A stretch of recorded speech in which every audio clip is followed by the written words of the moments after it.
de um fundador da Assembleia de Deus catarinense, aonde a Helena Raquel teve a coragem de tocar no assunto e dizer que não é ungido em cima de um púlpito, o qual o fundador desse púlpito há 100 anos atrás já cometia exatamente o que ela denunciou. Gideões acabou, programação voltando ao normal e uma pregadora que furou a bolha religiosa, a bolha pentecostal, chamada Helena Raquel. E eu acho que eu nunca trouxe aqui um vídeo a respeito dessa pastora, né? Vamos ouvir um corte que tem muitas pessoas pedindo pra gente comentar a respeito, né? Estão perguntando se eu não vou falar a respeito desse assunto. Então vamos ouvir a Helena Raquel, mas antes tem um recado do Silas Malafaia pra você, cara. Dá uma olhada. Quem é que toca no ungido do Senhor e fica impune? Ungido do Senhor é problema do Senhor. Ungido do Senhor não é problema teu. Teu pastor é ladrão. Teu pastor é pilantra. Você não está gostando? Sai de lá e vai para outra igreja. Não se mete nisso não, que não é da tua conta não. Lideranças pentecostais, evangélicas, né, na grande maioria pensam dessa maneira. E os membros também, cara, por incrível que pareça. Os membros de igreja, na grande maioria, eles são treinados, fiéis, né, ovelhas. Elas são treinadas para a covardia, ou seja, ver algo que precisa ser denunciado e não denunciam. Porque não pode tocar no ungido, meus amigos. E é mais ou menos isso que o Silas está falando aqui. Eu sei que falaram pra você assim: ai daquele que toca nos ungidos. Eu sei que falaram pra você, e eu também li e acredito piamente, porque acredito 100% na Bíblia. Não toqueis nos meus ungidos, nem maltrateis os meus profetas. Mas você tem que entender que pedófilo não é ungido. Pedófilo é criminoso, pedófilo não é ungido. Cara, eu fiquei satisfeito com a Helena Raquel na fala dela, porque ela desenhou pros pentecostais, pro meio evangélico, para o meio evangélico, exatamente o que nós estamos há anos denunciando aqui nos canais. Se você der uma olhada em canais de denúncia, nos comentários, o que mais tem é: não toque no ungido, ai de quem tocar no ungido, ai de quem propagar o escândalo, ai não sei do que, ai não sei do que. Cara, e agora vem a Helena Raquel e desenha o negócio. Eu espero que a partir de agora as pessoas entendam, né? O que é um lobo, aprendam a discernir o que é um lobo e o que é um ungido. Simples. Coisa que quem acompanha o nosso canal já abriu o olho, muitos, né? Já abriram o olho e já conseguiram, já discerne, mas tem muita gente que não. E ela veio e desenhou. Pai, mãe, levanta dessa igreja, vai fazer uma denúncia agora. De convenções no Brasil e no mundo. Pastores sênior de igrejas neopentecostais. Diretores, superintendentes de igrejas metodistas. Presbitério da igreja presbiteriana, líderes congregacionais. Não troque um criminoso de paróquia. Não mande esse presente embrulhado para ninguém. Não troque um criminoso que agride a esposa, os filhos, ou que é um pedófilo de paróquia, para continuar maltratando os filhos e a esposa diante das vistas de outra congregação, ou escondido quando ninguém está. E fica claro no alerta da Helena Raquel que a ideia de você denunciar não quer dizer que você é um rebelde, que é o que eles enquadram, né? Quando você cobra alguma coisa e faz uma denúncia relacionada a algo dentro do contexto evangélico, geralmente você é levado a ser visto, né? Acusado, apontado como rebelde. E é o que a grande maioria das igrejas precisam acordar, entender que uma coisa é uma coisa e outra coisa é outra coisa. Denúncia não quer dizer, ou denunciar não quer dizer que você está sendo um rebelde. Você só está fazendo um dos atributos, colocando em prática um dos atributos de Deus, que é fazer justiça, ou buscar justiça. E o mais interessante é que ela falou isso dentro de um contexto pentecostal, num evento de missões, considerado, né, o maior evento de missões do Brasil, chamado Gideões, que a própria convenção catarinense em Santa Catarina está se organizando para o centenário das Assembleias de Deus catarinenses. E o que tem a ver isso, cara? Olha a fala dela aqui nessa parte.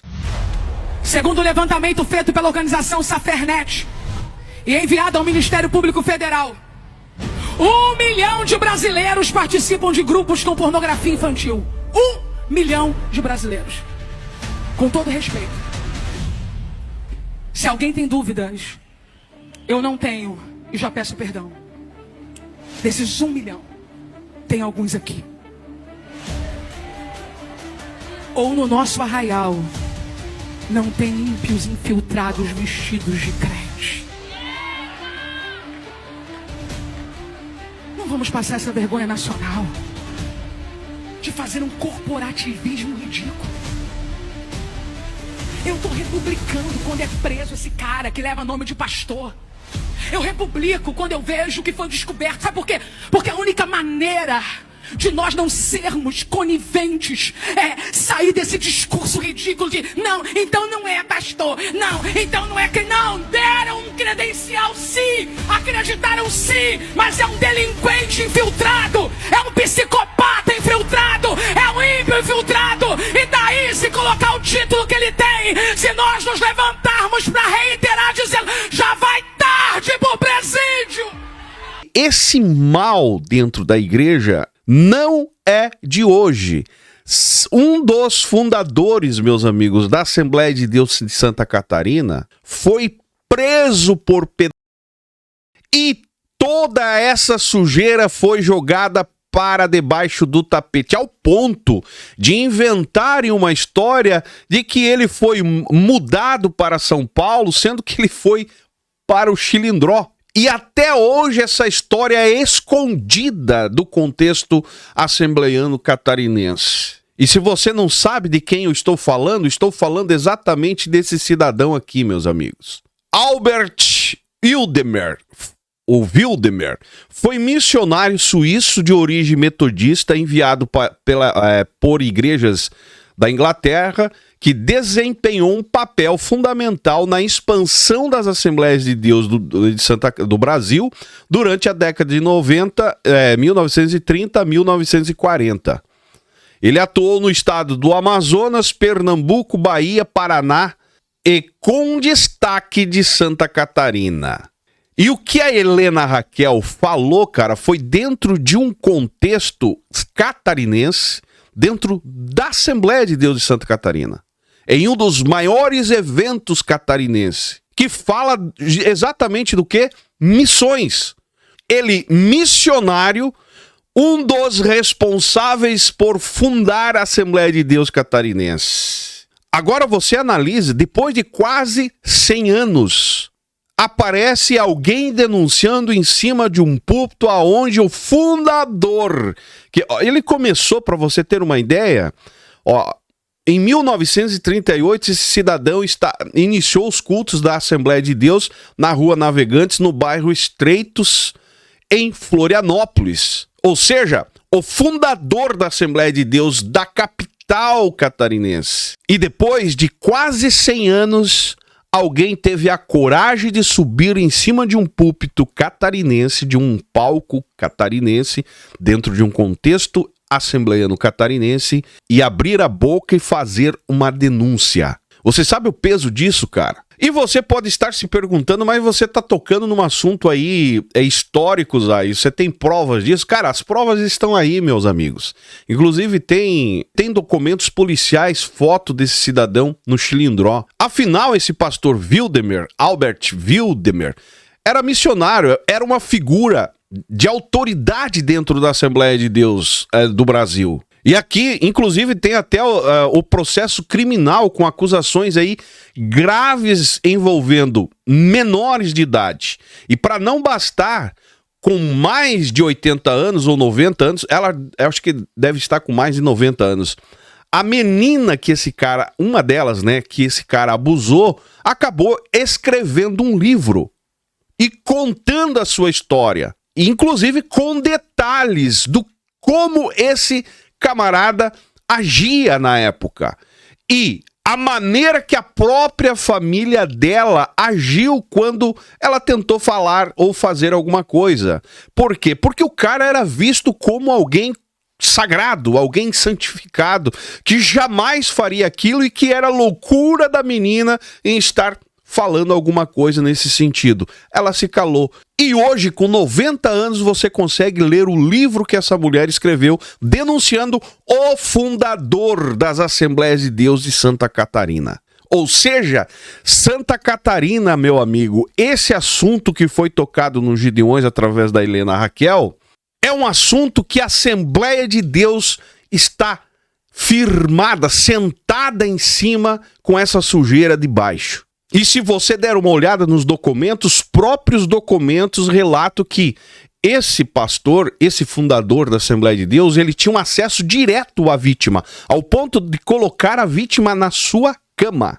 Ou seja, uma convivência próxima. Se você ler os documentos, você vai ver que além dessa convivência próxima, ele tinha uma influência espiritual com a família. E usava exatamente isso como uma ferramenta para saciar os seus desejos mais perversos, demoníacos.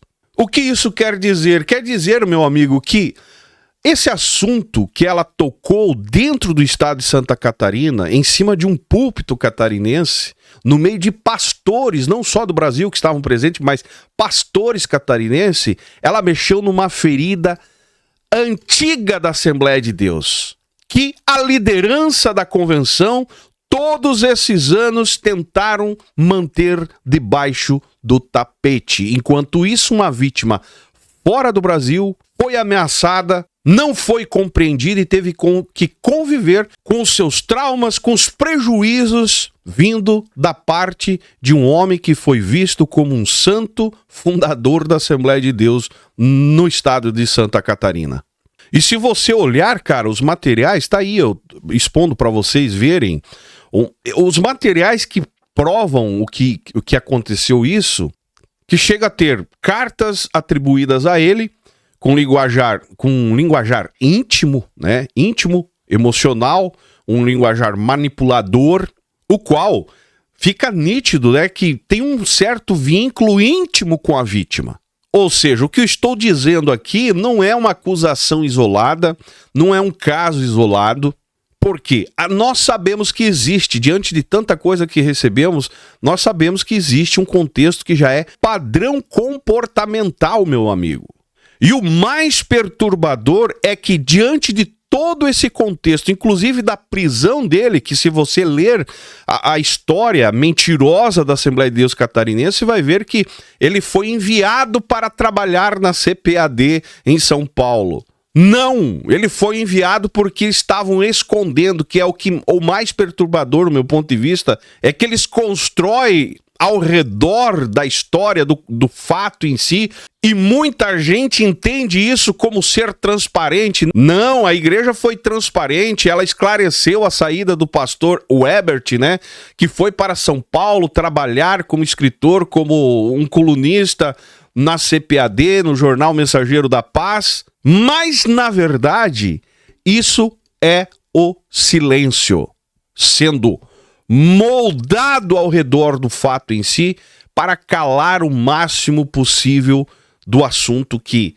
com certeza, meus amigos, essa mancha hoje teria uma outra proporção muito maior. A Assembleia Catarinense tem essa dívida com as vítimas. O que a Helena Raquel denunciou, meus amigos, muita gente acha que é casos recentes, é coisas que aconteceu recentemente. Não, cara. É um sistema que funciona desde lá de trás, há 100 anos atrás, e permanece funcionando exatamente nos dias de hoje, tudo sendo jogado para debaixo do tapete para não escandalizar a obra de Deus, porque é ungido do Senhor, não pode... Exatamente como fizeram com essa vítima desse Webert, fundador da Assembleia de Deus em Florianópolis, a qual se expandiu pelo estado de Santa Catarina. Enquanto isso, as vítimas não falam, não expõem, não tocam no assunto, porque é ungido, protege a imagem, né, do líder em si, porque não pode causar escândalo, e a vítima sempre é colocada porta fora. Que se arque com as consequências para lá.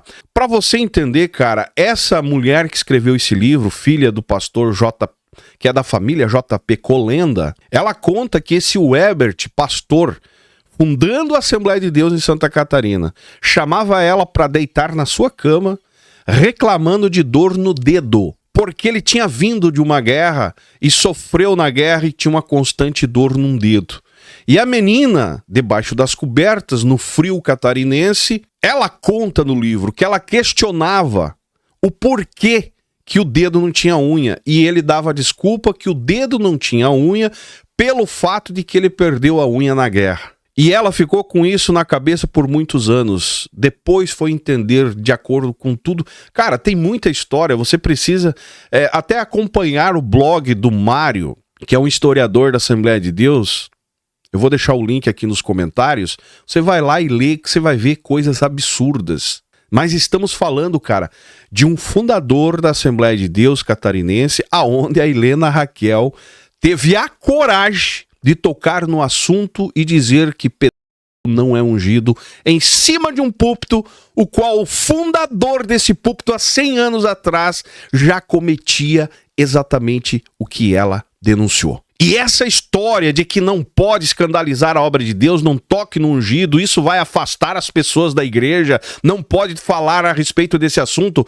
Cara, tem covardes, inclusive na internet, que são contra as denúncias com essas falas dizendo que o que é feito fazendo denúncias vai afastar o povo da igreja. Meu amigo, isso é cura, é colocar o dedo na ferida, e precisou uma mulher assumir o púlpito e ter essa coragem e jogar na cara a realidade em cima de um púlpito aonde o fundador foi preso por E entenda uma coisa, meu amigo, que o que destrói a fé não é falar a verdade, não é a denúncia, é o encobrimento do problema. É uma ferida que fica ali por anos infeccionada, trazendo prejuízos e problemas. E esse caso do Ebert aí não é um ponto fora da curva, conforme muitos talvez tentam entender e passar a ideia, esconder a história, falar só que ele saiu de Santa Catarina e foi para São Paulo trabalhar na na CPAD. Esse cara, ele é um dos primeiros registros,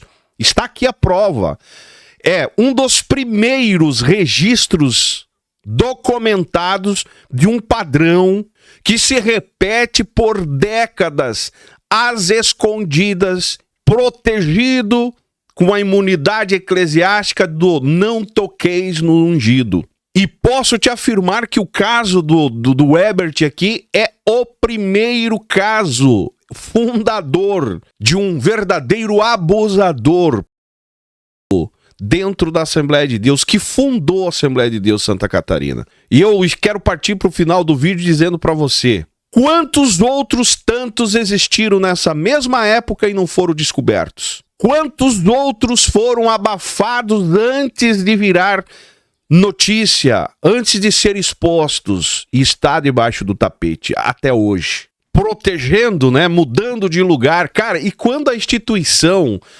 principalmente falando da Assembleia de Deus, escolhe proteger a reputação ao invés do abusador, ao invés da vítima, a instituição em si passa de ser vítima de escândalo e torna-se uma instituição cúmplice dos fatos. E eu acho que para reverter essa história suja, essa mancha na história da Assembleia de Deus de Santa Catarina, a qual Gideões pertence e aonde no Gideões a Helena Raquel fez essa denúncia, deveria agora no centenário pedir perdão do que aconteceu através do seu fundador.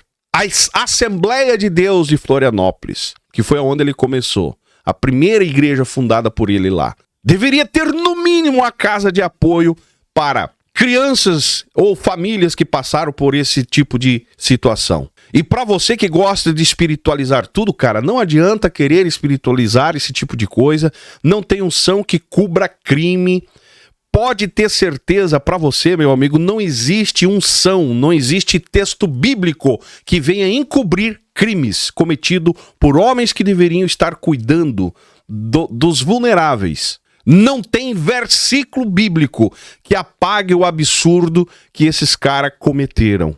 No caso aqui, esse cidadão, né? Não tem altar, cara, não tem púlpito que transforme um abusador em um pregador e um homem de Deus.